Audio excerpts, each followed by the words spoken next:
브리핑하겠습니다. 강유정 대변인입니다. 이재명 대통령 주재로 오늘 오전에 제41차 국무회의가 정부 세종청사에서 열렸습니다.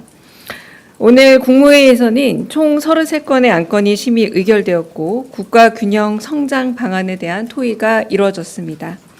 자세한 내용은 사전에 배포해드린 보도자료를 참고해 주시기 바랍니다. 오늘 국무회의에서 이 대통령은 세종은 지역균형 발전의 상징 같은 곳이라며 대한민국의 최대 과제는 지속성장이고 지속성장의 가장 큰 토대는 균형 발전이라면서 5극 3특 전략에 속도를 내야 한다 강조했습니다. 한편 이번 주는 청년 주간이라며 1기 내각 완성 후 첫 국무회의임을 강조하고 청년 고용 문제 해결을 위해 기업도 정부와 힘을 합쳐달라 당부했습니다. 이어진 현안 토의에서는 각 부처별로 국가균형 성장 방안을 보고했습니다. 지역 발전 수준을 진단하는 통합지표를 개발해 지방 우대 사업을 순차적으로 확대하겠다는 기재부의 발표를 들은 이 대통령은 획일적인 기준을 적용하면 열심히 노력해 성과를 낸 지방정부가 오히려 손해를 보는 경우가 있으니 기준을 잘 만들어달라 지시했습니다. 기업들이 지방에 갈 이유를 만들어야 한다는 산자부 장관의 발언에 이 대통령은 수도권보다 지방의 전기를 비롯한 공공요금이 거리에 비례해 저렴해야 역차별이 없다면서 전기요금 체계의 합리적 재조정 필요성을 언급했습니다.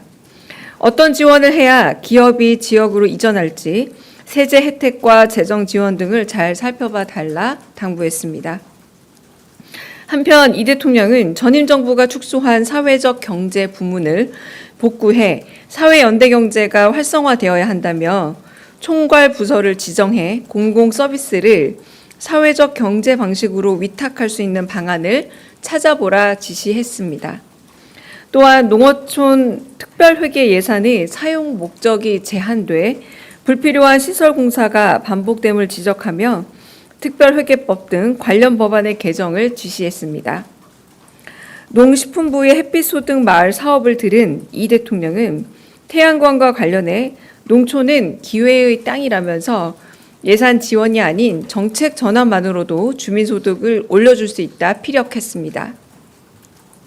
금융위원장을 향해서는 금융 측면에서 지방에 인센티브를 줄 수 있는 방안을 고민하라면서 발상의 전환을 강조했습니다. 이후 비공개 회의에서 이 대통령은 국무위원들을 향해 해당 부처 인사에 속도를 내달라 당부했습니다. 공급자가 아닌 수용자 관점에서 현장의 목소리에 귀 기울여 달라면서 특히 산하 기관들을 각별히 챙겨 성과를 내달라 지시했습니다. 이상입니다.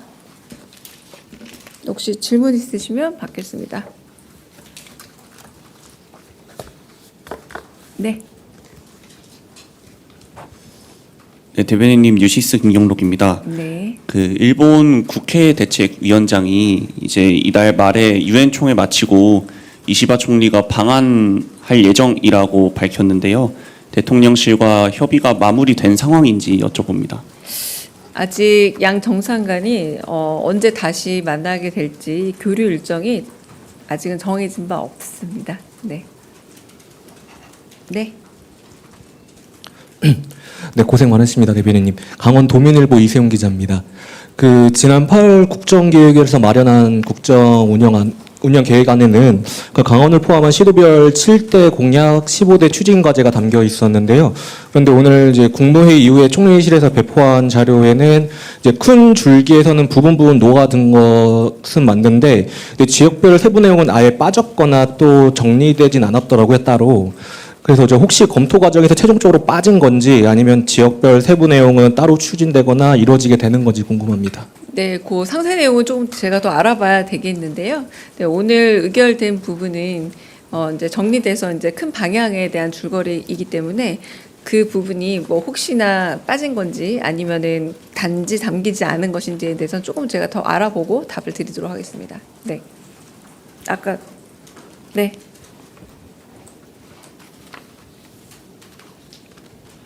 네, 대변인님 안녕하십니까. MBC 정상빈입니다.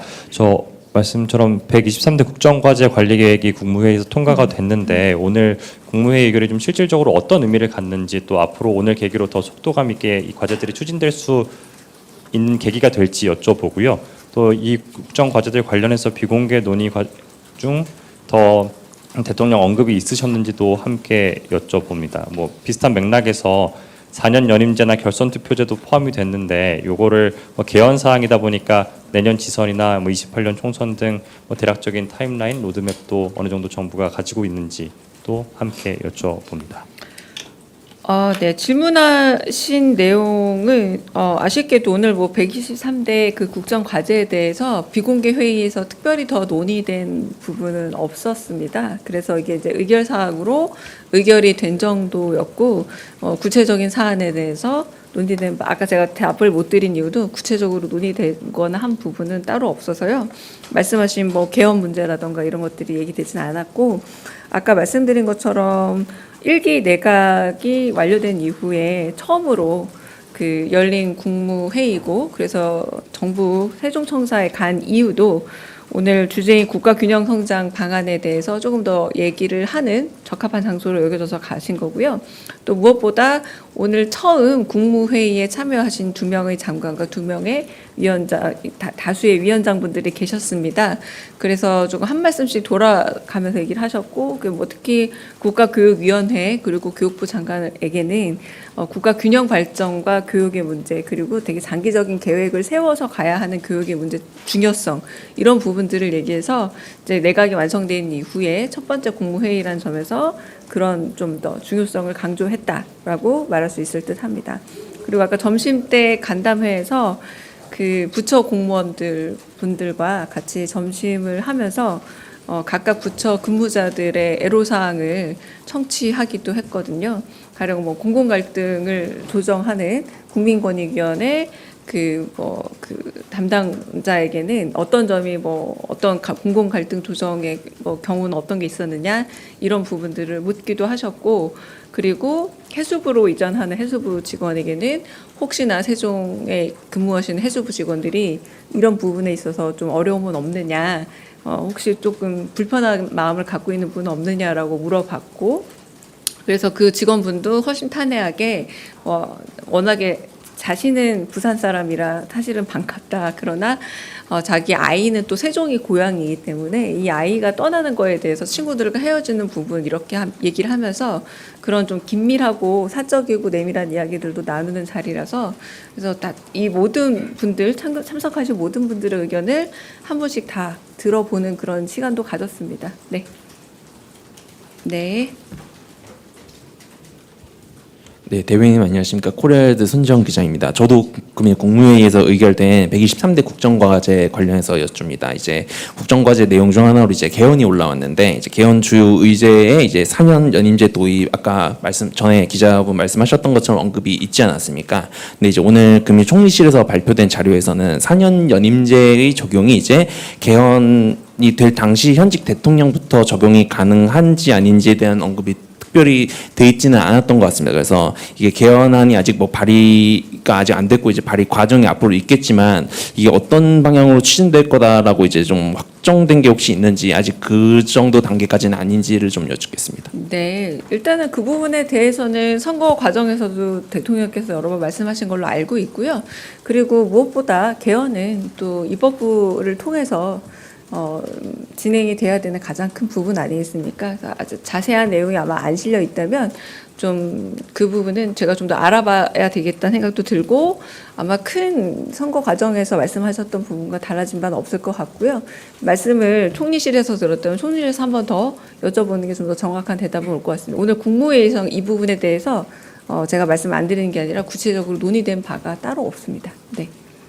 네. 네, 대변인 안녕하세요. KBS 이희연입니다. 저도 국정과제에 대해서 하나만 더 여쭙자면요. 네, 근데 진짜 별로 오늘 의결만 하고 여기서 논의는 안 됐어요. 네네. 네, 그래도 하나만 더 여쭙자면 네네네.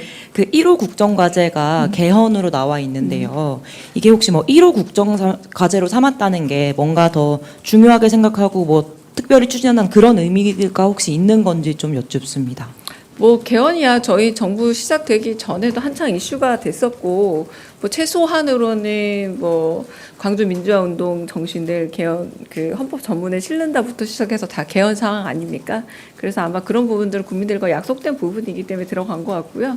말씀하시는 상세 내용 같은 것들은 오늘 특별히 다뤄진 바가 없기 때문에 발표하신